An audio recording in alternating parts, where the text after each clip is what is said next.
Okay, let's start today's Fantasy Fair Filmfest.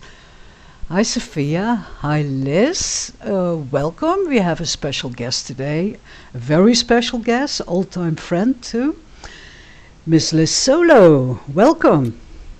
Hello, thank you so much, Chantal. It is great to be here. Thanks for inviting me. Oh, we are. The honor is all on our side. We're very honored to have you here. Really, really happy to see you. Because Ah, thank you, Saffia.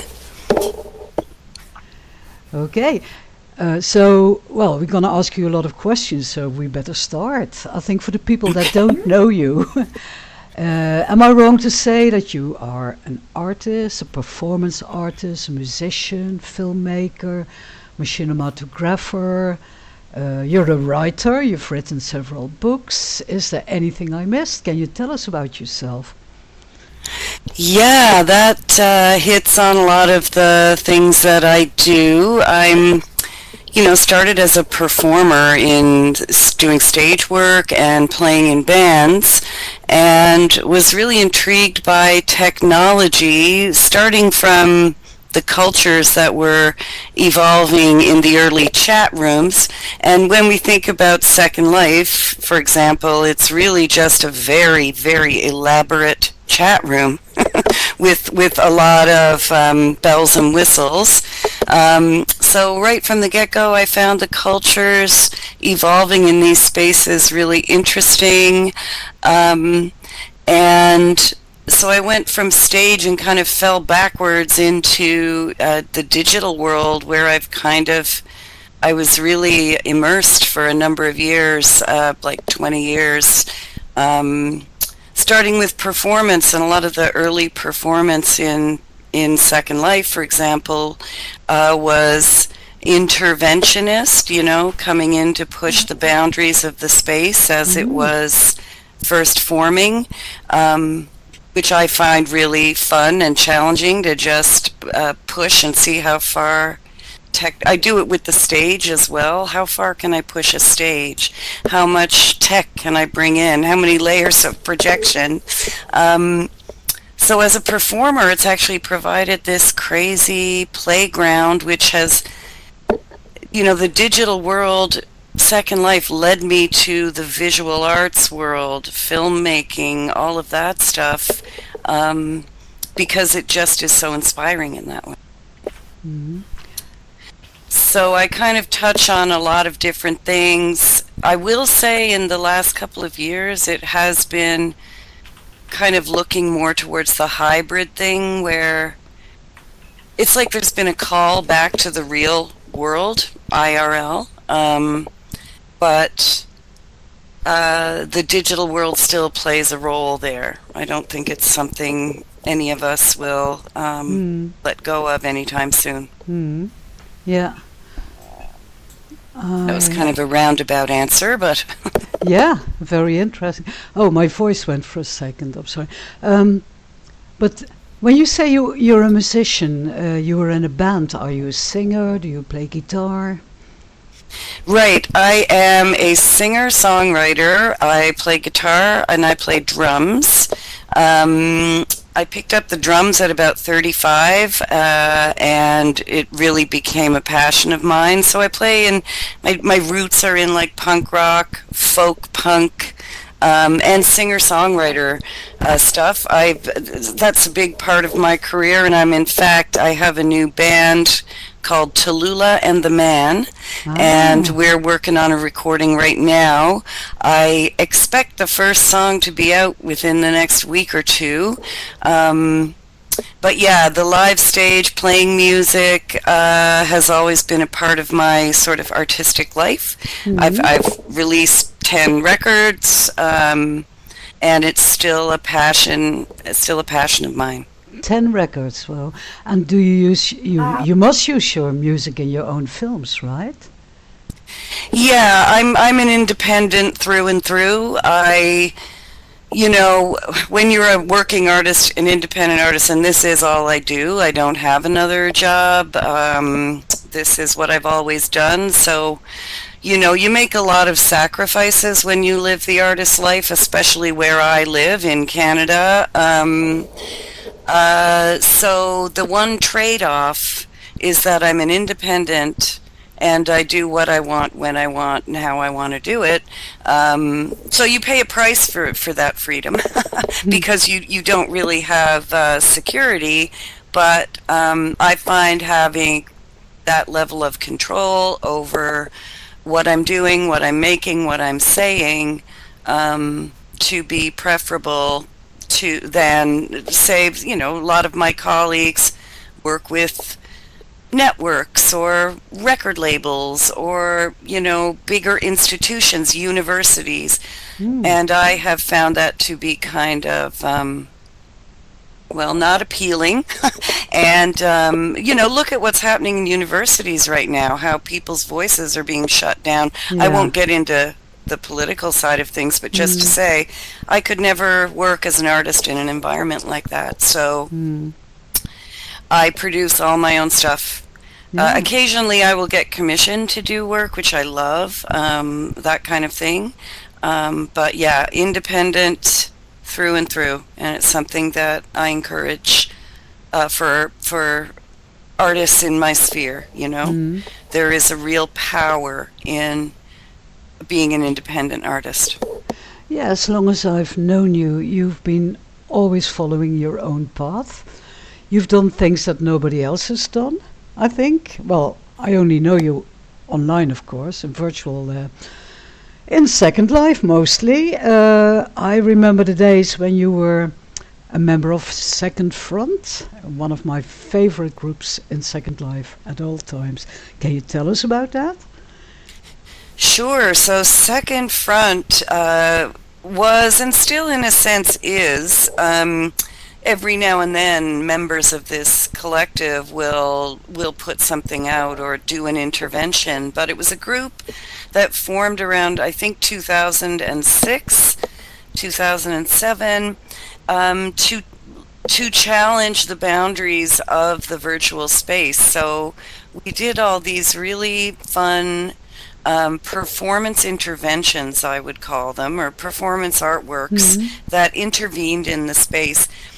One of our first pieces was, so Second Life, as we know, has a stock exchange, right, and its own financial system. And back in the early days, the people who ran the stock exchange and the Lindens would have meetings where they actually sat around big armchairs smoking cigars in business suits and drinking champagne and whatnot, and whiskey and whatnot. And so we showed up once and just totally disrupted this Second Life stock exchange meeting, and the visuals were really, really interesting. I should also say, my very first intervention, the first virtual world I was ever in, was a text-based world called Achia. So it was just all text. And myself and a colleague went in there and started to challenge the parameters of gameplay. So we started treating an NPC as a religious figure to see what other players would do, and they responded with great hostility, actually.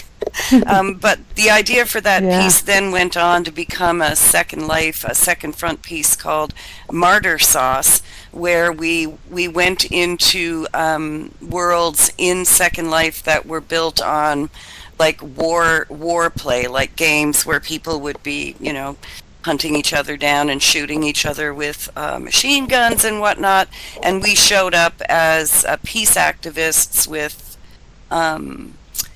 signs and handed around like joints and intervened in that way. And once again, the players in the game reacted with great aggression and just killed us all. And we would keep coming back, and that's called Martyr Sauce. Some of these things are actually documented on YouTube. And this is how I got into machinima, which was documenting performance artworks or these interventions. And it was so exciting. We would all meet and get so nervous, just like before any kind of performance piece, and, kind of descend on a place and create our chaos. And over time, the pieces became more structured, and, became machinimas.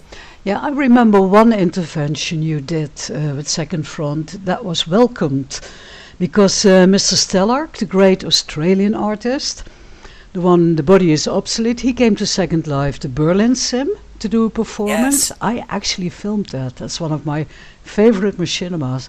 And Second Front came in and started nuking and bombing and making noise. And he really, really laughed. He wasn't angry at all. He was welcoming the intervention on his own intervention. It was, yeah, quite special. Good old days, huh? Yes, and still, that's the other great thing about Second Life for me has been access, well, like yourself, Chantal, Mm. and Saffia, like to actually meet and then work with Stellark. I mean, wow. Yeah. Because after that, of course, Avatar Orchestra Metaverse did a big collaboration with Stellark. He performed at the Odyssey Contemporary Performance Art Festival. And so I have really loved that about Second Life as well, that I've been able to access all these artists from all over the world. I mean, we even, we did all kinds of things on Odyssey with Micah Cardenas and the Mats performed on Mm. Odyssey. Odyssey is a sim that I currently run, which is Yeah. a performance artist-based sim and Mhm. gallery. Please visit sometime. Yeah, Um, it's but, really worth but it yeah, too. that's Yeah, great. yeah, yeah. And you made a lot of films during the years, so um, I suggest we're going to watch a film. You gave a list of 3 films, but I think you made about 100. So if people want to check you out, there's a box on the steps with a photograph of Liz. You click on the box, you get a note card. It also sends you to her books, her website, and the 3 links we are going to show today. So the first one is in the player already, and it's called Hysteria. So can you tell us about it before we run it? Sure. One thing that Second Life does and Machinima does is it brings disciplines together. It brings all kinds of forms together. So Hysteria is a short story in my short story collection that I put out at the beginning of this year, called Nature Human. And it's based on the experiences of 2 friends of mine. I kind of merged them into one character.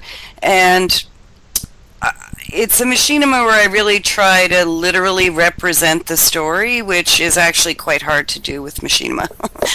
So it's basically the story of a woman encountering a kind of medical gaslighting scenario.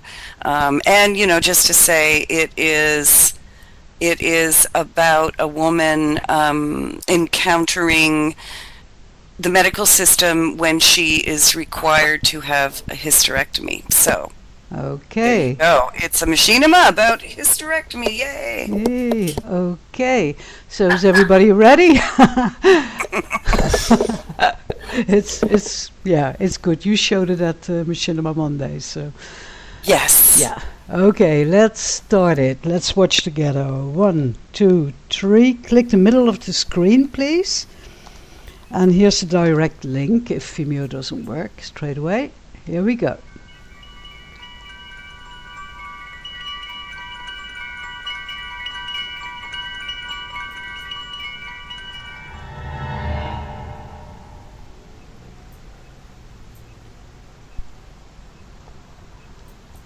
The drugstore is lit up in the empty parking lot. It's close to midnight, and Mabel has been sitting in the car for a long time. She doesn't want to be here, contemplating going inside. Circumstances have forced her to make a tough decision. After the surgery, Dr. Ball came to her bedside and told her that they'd had to take the whole works, uterus, ovaries, everything. When he left, Mabel lay quietly on the hospital bed, one of 8 women assigned to the ward, all now emptied of their ovaries and uteruses. Her husband, Fred, came to see her, but only once. He brought a magazine that he'd purchased in the gift shop downstairs.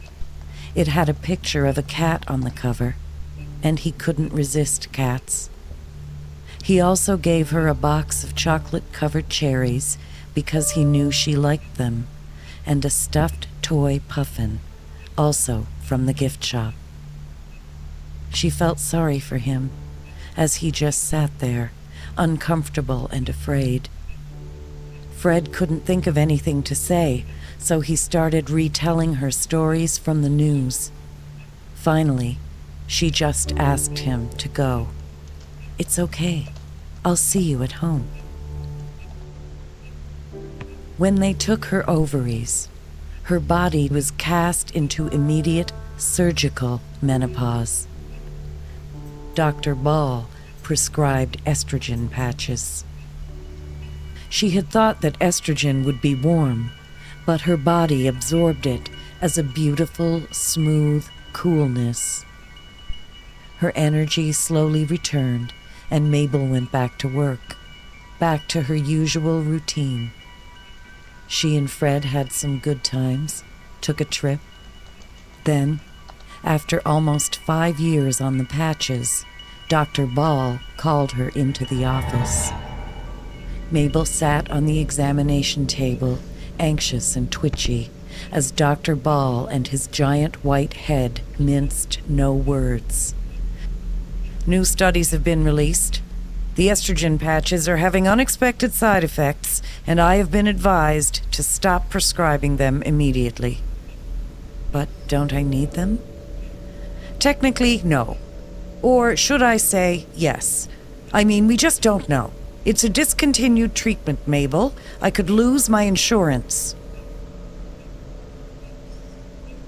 The withdrawal was brutal. Hot flashes, night sweats, heart flutters. She was constantly thirsty, but didn't care enough to drink.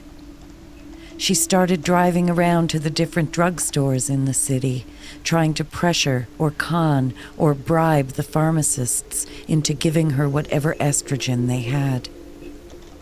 At the Shoppers Drug Mart up the street, the pharmacist was a woman. She met with Mabel many times, in the parking lot after hours, and they'd made their transactions secretly and in the dark. Then, 3 weeks ago, the supply ran out. "I'm so sorry, Mabel, but there is no more." Mabel knew that old man Ellis at Lawton's Drugs downtown still had some of the stuff.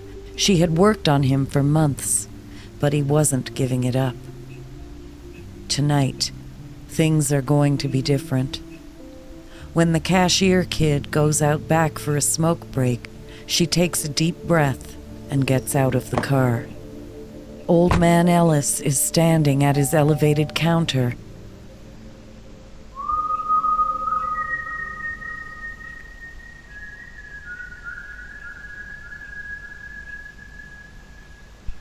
Mabel starts running now, straight down the aisle to the pharmacy. She rolls under the counter and comes up behind the pharmacist. "All right, Ellis, get me the estrogen, or I'll blow your brains out." "Take it easy now, hun. You're hysterical." Mabel cocks the gun. "Get me the estrogen." Ellis pulls down a box of estrogen patches and passes them back to Mabel. She rips a package open. She takes out one patch after another and puts them on her arms, her chest. Estrogen is flowing from her now, pooling at her feet. The pool grows until it streams off in all directions and begins to gather at the walls. Small whirlpools form. Estrogen is coming from her in rivers, flooding the aisles. "Mabel, my God!"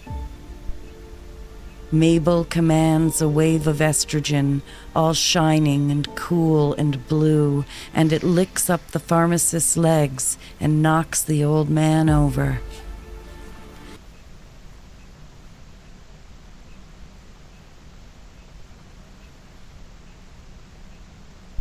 His screams are muffled as he's caught in a swirling eddy over by the lottery machine.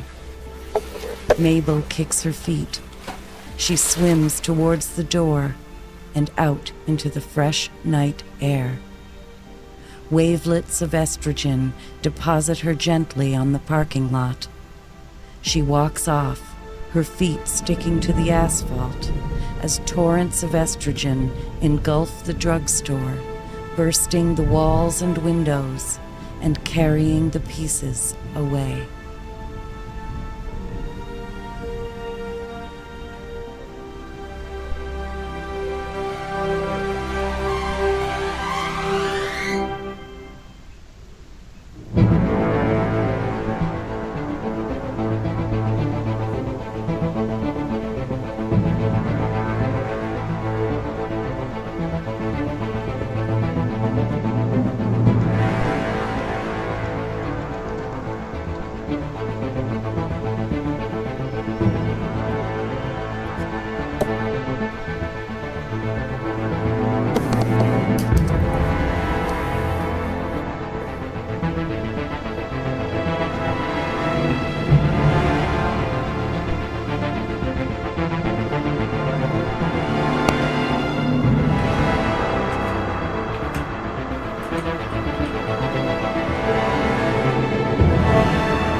Okay. Okay, the film has stopped. Has everybody stopped watching it? Have you seen the film? Okay, yep. Yeah. Love the concept. Thanks, folks. I appreciate that. It's been, I worked really hard on this one, but it's actually been rejected from about 25 film festivals. So I'm so grateful to have people watch it and give me such lovely feedback. Yeah. Well, the particles are, it's making very good use of Second Life, right? Yeah. It is. Yes, I found, because I tried to approach this machinima in a kind of trying to capture, the character doing real things, which if you're in machinima, that's a really difficult thing to do. So I set myself, like even just to get an avatar, say to reach into a shelf and take something down and put it on a counter. You can't that is so hard to accomplish.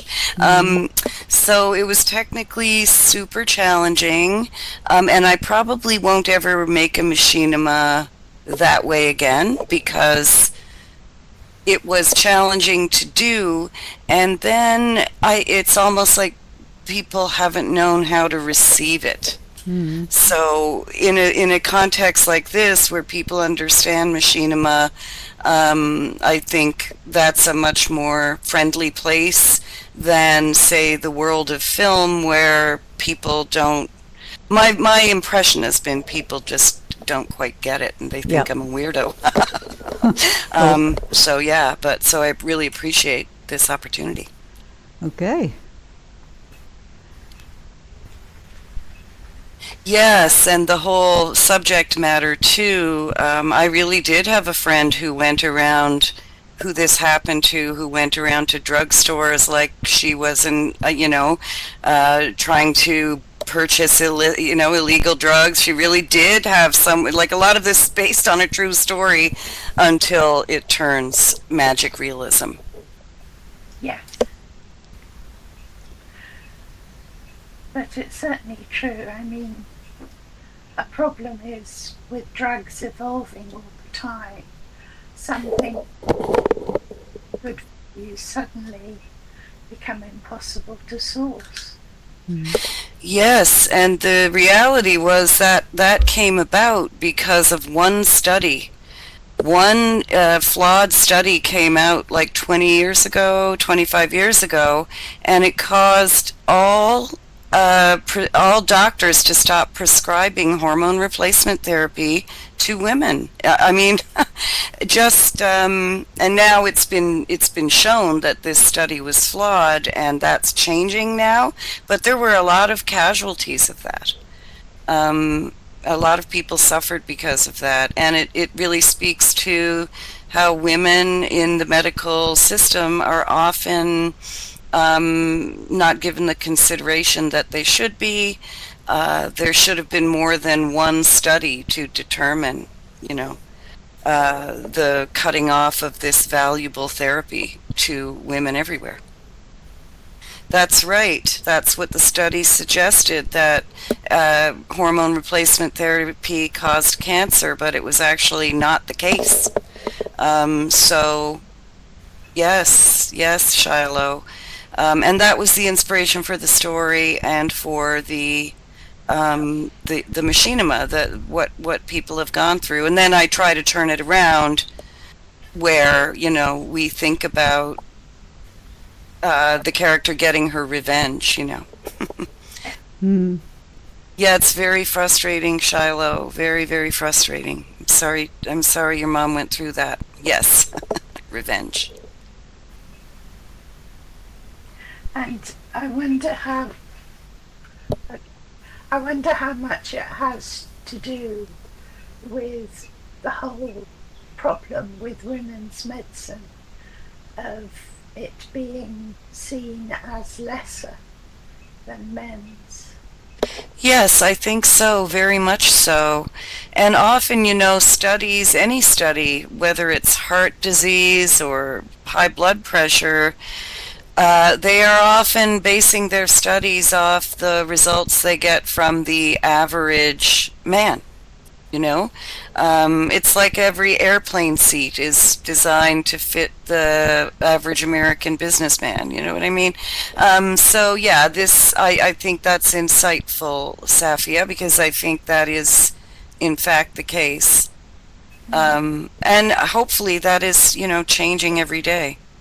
Although it does seem we take 3 steps forward and 2 steps back, or is it 2 steps forward and 3 steps back? I think That's a good way, yeah. it's more awareness of the problem. I mean, at one point it was inevitable that if you had an anatomy sketch, it would be of the male body. Even the male body is in so many ways quite different. But now you tend to get more. Yes. Yeah, I think it's a problem across almost every facet of our lives. It's a strange thing that we evolved this way, the patriarchy and all that. And we are seeing backlash right now against women because women have really been asserting themselves and demanding our rights and speaking about the things that are happening to us and pointing out the rape culture that we live in. And once you see it, you can't unsee it. So I find going through life challenging just because I am compelled to sort of call things out for what I see them as. And, it's not always the easiest place to be, but we have to be able to see things clearly and speak the truth. This is, of prime importance to an artist. Yeah. I agree. Can you tell us something about your books? You refer to them. What sort of things have you written? Well, something I realized quite a long time ago is that everything that I do does begin with the written word, whether it's a song, a theater piece, a machinima script, even if that script is very basic. And I started to identify more and more as a writer. Then I had this novel in me. It just kept coming up, and in 2020 I released a novel called Freak, Phreak, freak as in, based on the phone freaks of the 60s where people would hack their phones. Basically, freak is another word for hack. So I imagined a world where every conspiracy theory was true, and then I put a character in the middle of that and had them navigate that.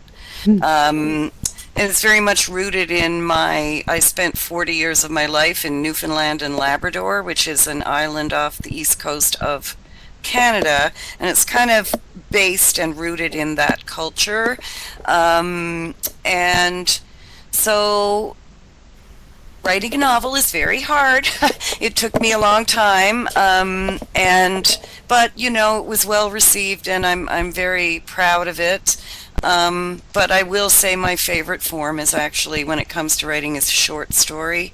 So not as consumable by people as a novel, but I was working with and still work with a small independent publisher called House of Zolo in Toronto, and they put out my book of short stories, and then now that House of Zolo is actually expanded because I introduced them to virtual space, and so they have been very interested in doing pieces in VR. So we've translated poems and stories into virtual spaces, both in Second Life and in VR chat. But I really love the freedom of writing, but at the same time, it is something you do alone. And also, when you put out a book, you send it out there, and then it's like there's kind of silence. It's not like working in performance or in places where there is a public. So it's a very different kind of animal. But my book of short stories, I'm a sci-fi girl. I'm into the speculative thing, so they're for the most part speculative fiction that go into the past and into the deep future. And that book is called Nature Human. I think it's 14 or 15 short stories that I wrote over the course of about 30 years. So there's really old ones and really new ones in there. And yeah, now what I'm actually doing is I like to reiterate or take a concept and turn it into something else. So I have a piece that started as a performance inside of a gallery installation that I then translated into an installation in Second Life called The Wide Sky, which was a big, elaborate sci-fi storyline that people moved through. I'm really into the deep future as well. And now I have taken that story and I'm trying to translate it. I wrote it as a novella as well. And now it's like throwing things at the wall to see what catches, to see what people will consume as well, because when you're in the arts, you need an audience, you need a reader. If you don't have those things, you're just in a room by yourself making stuff. So I do find that AI is really interfering with writing, because I'm also an editor. I've done worked with a lot of amazing writers working on editing their work. That work is disappearing. AI is doing it.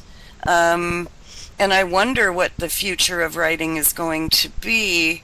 But I'm a proponent for all of our technology is made by us. The issues that we have with technology is because of the issues we have with us.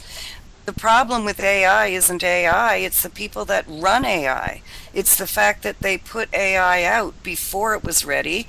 They released a monster on the world, and it does not have any kind of guidelines or parameters, and it's actually really bad people who are in charge of this technology. That's the problem, not the technology. So a lot of my work contains the notion that we can infuse our, bad qualities into this technology, but it can also contain everything that is good about us. And so the wide sky, and one of my last theater performance as well, the main characters, which are often AI, robots or whatever, they end up being the last repository for human kindness. And a lot of the time in my stories all end the same way. The world ends, it is completely destroyed, but a little piece of us carries forth the goodness in us, the kindness, and sometimes it is because it's contained in the technology. So my next thing I'm trying to do is translate that piece, The Wide Sky, into computer language, so that it's very obscure, and I don't know if I throw it at the wall if it will stick. But I'm really intrigued by this notion of an AI speaking as if it's speaking in programming, and being the last survivor of planet Earth and how that character recreates nature. So I have a whole thing about the world being destroyed and technology restarting nature and nature taking over and us not even being there anymore. Okay. Yeah. I totally agree, Shiloh. Yeah. Okay, that's a lot of food for thought, Liz. I realize we have two more films to show, and the next one would have been Demand Players Sovereignty. I can't say that on Dutch, excuse me. But I think probably The White Sky is more appropriate to watch now after you telling us this. What do you think? Sure. I threw this one in there because I just thought it was one of the more effective little pieces of machinima that I've made. So The Wide Sky had about, and if you follow the YouTube link, you'll find all the other pieces of that story. There's 8 little archives, and they are the memories of this AI. And I just really like this one because it's creepy and weird, and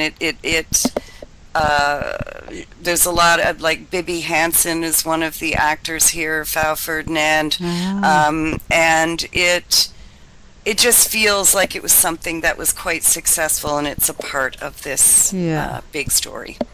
Oh yeah, Okay. Okay, let's watch it. Yeah. Chantal. Yes, I lost my voice again. It's in the player, so shall we? And I met Bibbe Hans in New York, so a wonderful girl. Yeah, she's the best. One of the Chelsea girls, original. So let's click the screen on 3. And here's the link. Click the screen in the middle, please.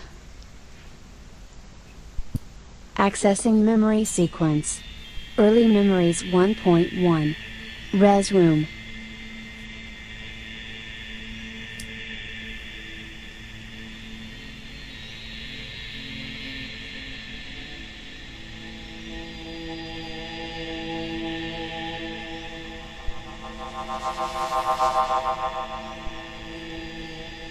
Attention. Unit is ready for programming.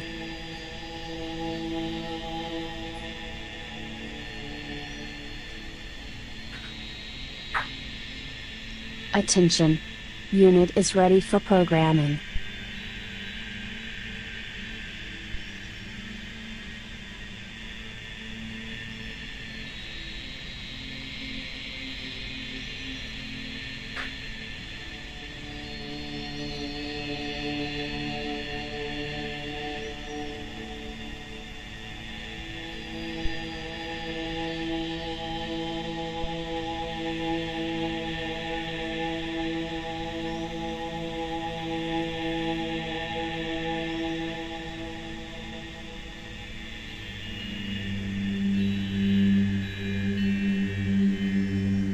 Liquid polymer bath activated.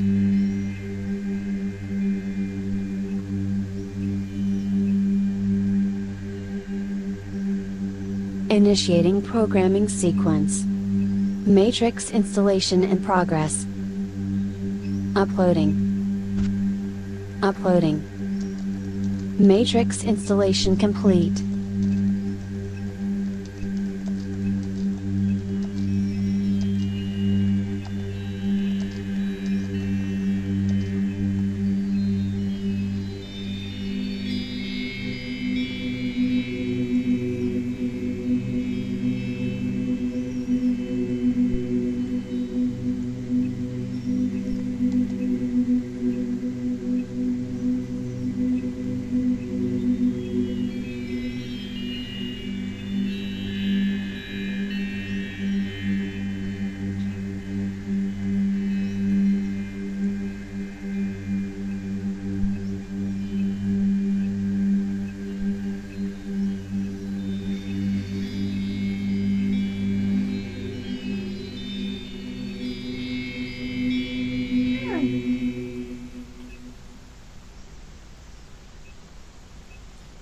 That was beautiful Oh, yeah. and definitely strange. Strange but wonderful. Hey, Aidan. Yeah. Aidan, if you've rest, can you grab a seat somewhere? Because you're right in front of Liz.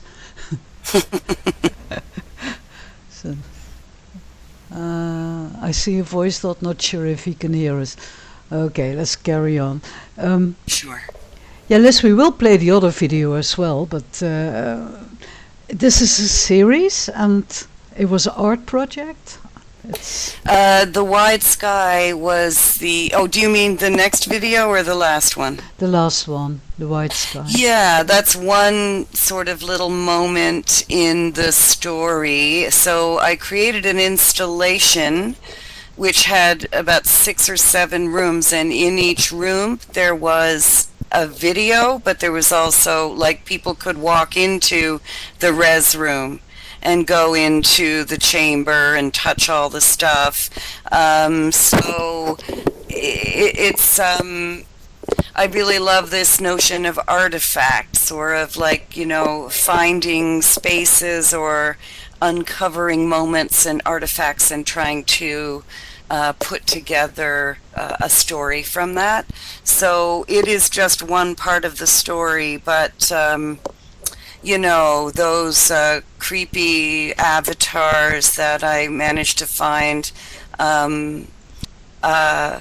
just, you know, created such a neat such neat imagery, which is what I love about Second Life too. You can Yeah. create anything, any kind of image that you want. Yeah. So yeah, that was a big installation, and now I'm trying to translate it into a very unusual piece of writing.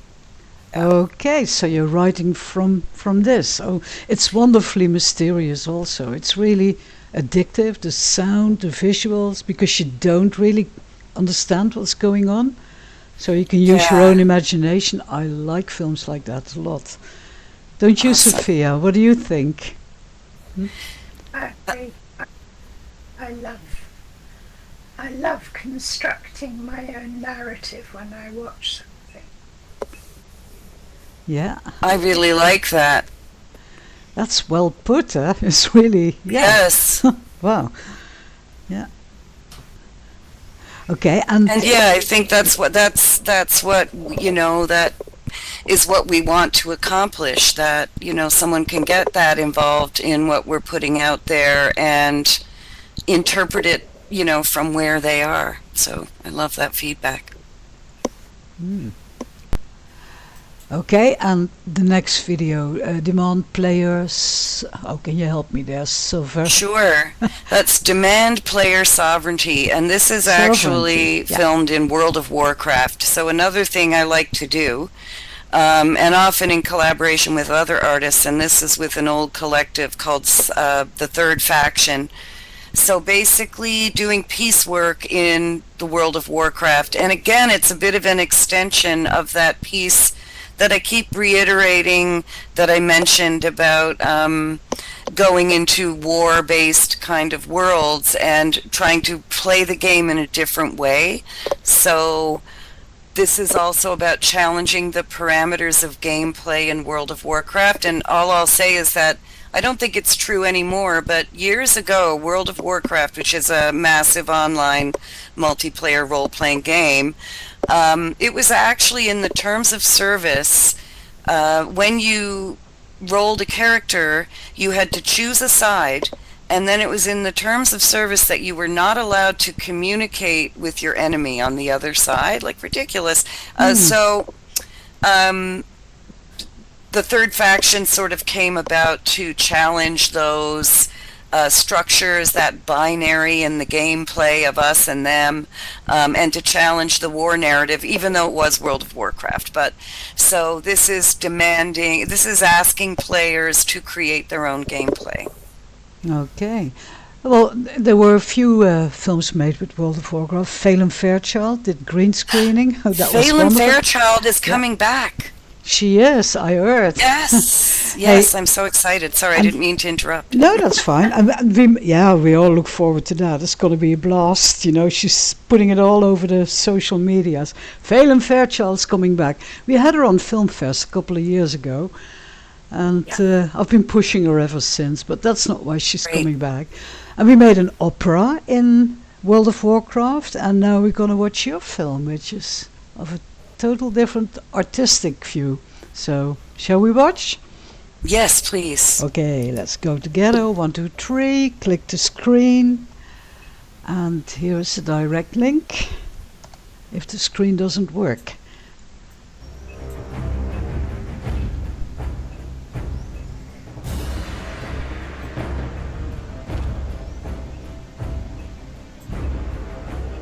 Towards the end of the campaign against the Burning Crusade, renegades from the Horde and Alliance factions grew ever more disenchanted with the centuries-long war on Azeroth. They sought a richer experience, one that reflected the complexities that exist in the growing communities of World of Warcraft. Groups began to gather to restructure the relationship of player and game and to explore how to make a difference. One such group became known as the Third Faction, a cabal struggling with the enforced allegiances and the restrictions imposed upon both Horde and Alliance. As their name signifies, Third Faction symbolizes the idea of cross-factional play, of relationships formed on values other than violence. On a cold February night, a meeting was held to discuss how to work in cross-factional cooperation to subvert the walls that Blizzard had erected. In the fog and drizzle, this Congress rejected Blizzard's dogmatic list of rules and incorporated under a loose code. The Third Faction chartered to build and support any mission that explores the limits of the game's factional divisions and reductive narratives. Seeking equity, your conscience is called upon you to meet this challenge. Third Faction welcomes you, comrade. As a recruit of Third Faction, it is your duty to participate in cross-factional missions, share the missions, defy the terms of service, subvert the dominant culture, and take part in a richer game experience. The path before you is not easy, and it will require you to devise individual, creative solutions to complexities of play that the game cannot comprehend.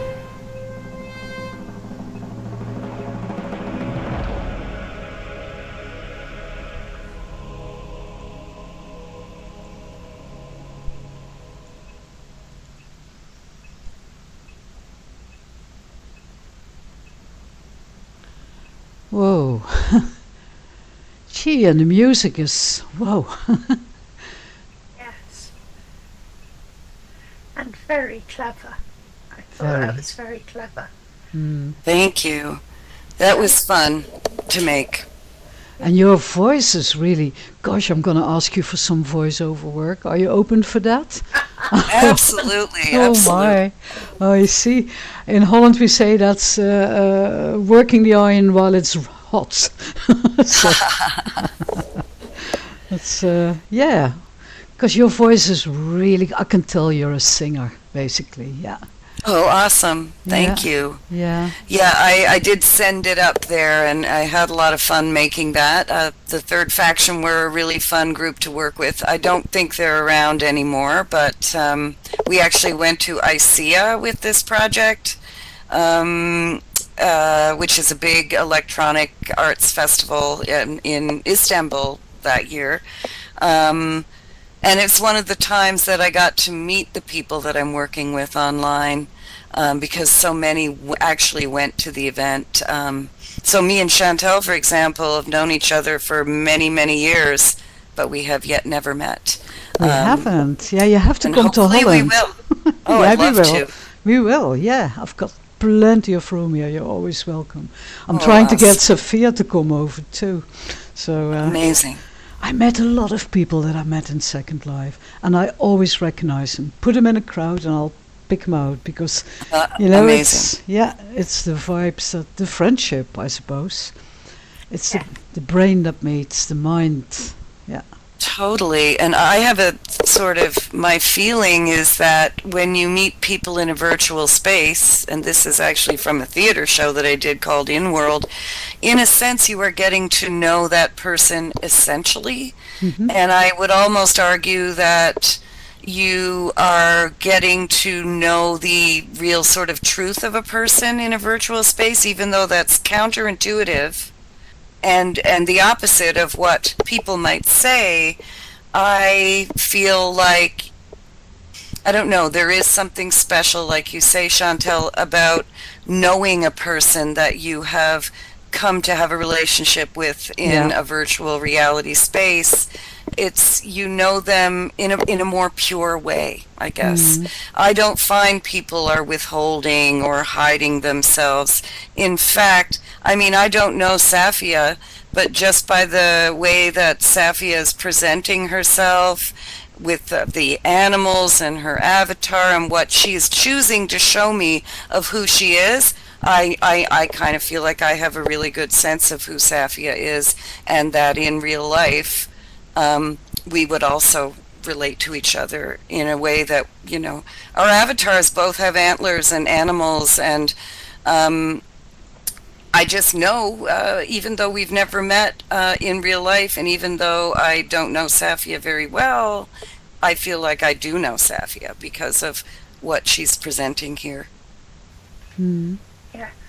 yeah, You can get past an awful lot of stuff in Second Life that kind of holds people back in First Life. yeah, That, you know, if everyone is uniformly beautiful, then you get past the kind of comparing looks thing. yeah. And even That's though it says a lot about you, the avatar that you choose, you know, still, you know, the real mind sips through. People can fool you for a day and no longer. It's, yeah, you show your true self easier, better than in real life, because you're not distracted by age or appearance. It's, you know, I used to be really good friends with January Lightfoot, the guy from Berlin. And when we met in real life, he's a really young man and I'm an older lady. And we couldn't stop talking, and we walked through Amsterdam all night, talking. And I said, Jan, would we have ever talked if we'd met in real life? And he stopped and he looked at me, he said, no. Yeah. So, It's yeah, so interesting, and it and you is. know, when you're when you're presenting like we are here, you choose what you look like. You're choosing your avatar. You're choosing every element of yourself, or not choosing, which is a choice. So you know, I've always been super interested, and there's a special intimacy that comes from relating to other humans in a space like this. Yes. Yeah, I couldn't agree more. Yeah, But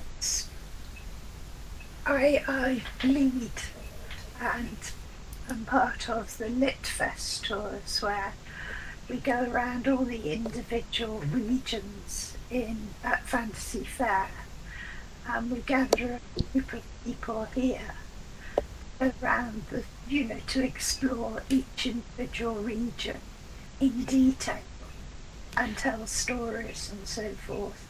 And what is so wonderful, we call ourselves the company of fair folk as we go around. And we have birds, we have animals of all kinds, we have very small people you try and avoid stepping on. We have giants, we have dragons, and just to see this whole group of people with the same common aim of going around and exploring and finding stories. It's just wonderful. Yes. I love that. Sorry, I'm just sending a landmark to Rachel. Yeah, I think you should. People that want a landmark to Odyssey Sim, please, this is your chance. Can I share a landmark in chat? No. But actually what you can do is, if you get slow for that, you can drop that into chat and people will then... Right. Let me see. So is your region called Odyssey? Yeah. It's called Odyssey, but I think it's actually the people who founded it misspelled it. So I think it's spelled a little bit differently. Just hang on. But I'm not sure that we're listed in... I think Rachel just gave the SL URL. Oh, great. Thank you, Rachel. You know how to do that. And even though I've been here 18 years, I couldn't quite figure that out. Well, what a pleasure it's been to talk to everybody today and to sit here with you, Chantal and Saffia.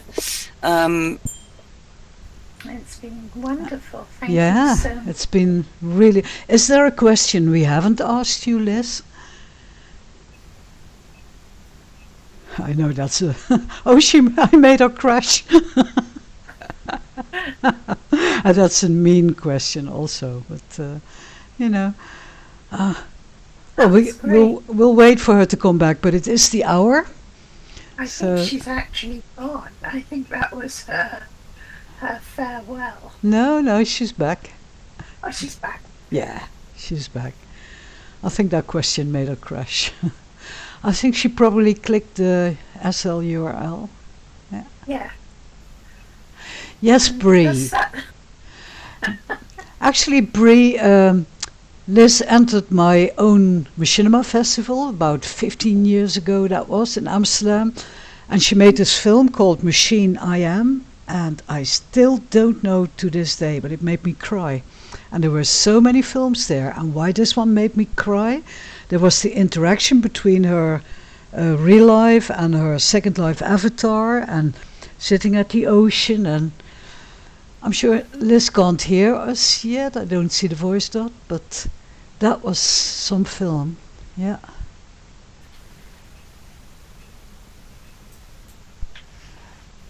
That film was Machine I Am. Yeah. I think she's... Liz, I think I'm back. I'm just telling them about my favorite film that you made. Remember you entered it for the MMIF festival? Oh, yes. Machine yes. I Am, and it made me cry, and I don't know why. I still don't know why. I watched it again, and it really, I find it really, really moving. Oh, thank you. It was a very long film, 21 minutes, I think. But yes. It was fascinating. You had real life images and your avatar, and you crossed them, and in that time we all used to hide our real life identity, really, really fanatic. So yes. it was a special film. Is a special film. Is that still online somewhere? I think it may be. It's funny, as time goes on, there's all these pieces around the internet that I have forgotten. So that is probably still there. We'll do a search And for it. that became an actual film called The Machine, like a film that I shot in real life with a full film crew and everything that had Second Life elements. I'll see if I can locate it here. I don't think I took it down. Maybe Um, maybe unlisted. Yeah. could be. I'd love to watch it again and analyze it. Why did it touch me the way it did? It's it's good when a movie can do that, right? Yes, and thank you for that. I hadn't thought about that in a long time. And yeah, I'm not seeing it on YouTube, but I will look around for that. Okay. Because I haven't thought of that in a long time. Yeah. Well, Liz, just before you crashed, I said, is there a question we haven't asked you that you would like to answer? Let me just see. I've touched on a lot of stuff, just that feel like I'm at a bit of a crossroads here when it comes to virtual space and real life space. I'm always looking for ways to merge these things, but I felt a real calling to kind of situate in real life these days and sort of bring Second Life or the virtual as an overlay. So I find the hybridity of things, really interesting, and I think that's what I'm going to be focusing on in the next little while. But, I've had really a great time talking about myself. Yeah. Yeah, no, I'm very grateful. Well, we are even more grateful, and we will be watching you, girl, with everything you go. Right back at you. Yeah. Okay. And can I just remind people that to support Filmfest and all our wonderful speakers and so forth, can you put some lindens in the kiosks? Because of course this is an event to raise money for Relay for Life. Awesome. So, show some linden love. Some linen love. Yep. And also, I'd like to remind people that there's still time to submit your films that you shoot during the first days of the fair. The deadline is coming Sunday at Second Life midnight. And if things go right, we release the music to honor Cassie Fairlander also on Sunday. And of course, that deadline will be Wednesday, because then, we want to give you some time to film. People have been asking me about it, so I hope we can release that Sunday. And then tomorrow, we want to talk about tomorrow. We have our last guest presentation. We have a workshop in camera handling, anything you want to know about the camera. And who else could that be but our own Bane Finch? He will give a workshop, so don't miss that. You're welcome, Auri. We are having fun. I'm so going to miss this. This is my holiday. Yes, it is wonderful to meet so many great people doing great Yeah. work. Yeah. And thank you, Liz, The again. workshop is actually an early one, because we've got the tiny spare in jail tomorrow, and we didn't want to interrupt that. So the workshop tomorrow is going to be at 9 a.m. Oh, yes. Yeah. It's 2 hours early, so not 11, but 9. Yeah. I'll be calling people early. Yeah. Awesome. Well, I'm going to run away and get changed into a ridiculously puffy ball dress and go and dance for a bit. Okay, my robot still needs a dress. Nobody's picked it up. I want a tinfoil dress, a gala gown, but not happening. Okay. The deadline for the regular, for the Golden Wafflies, is Sunday midnight, second lifetime. And for the Cassie Fairlander, the music, is on Wednesday. I suppose also midnight, Saffia? Yeah. Yeah. Okay. So see you around at the fair. And again, Liz, thank you so much. You made my day. Thank you. Oh, thank you very much. You made my day. And thanks everybody for coming. And thank you also, Saffia. It's a wonderful event.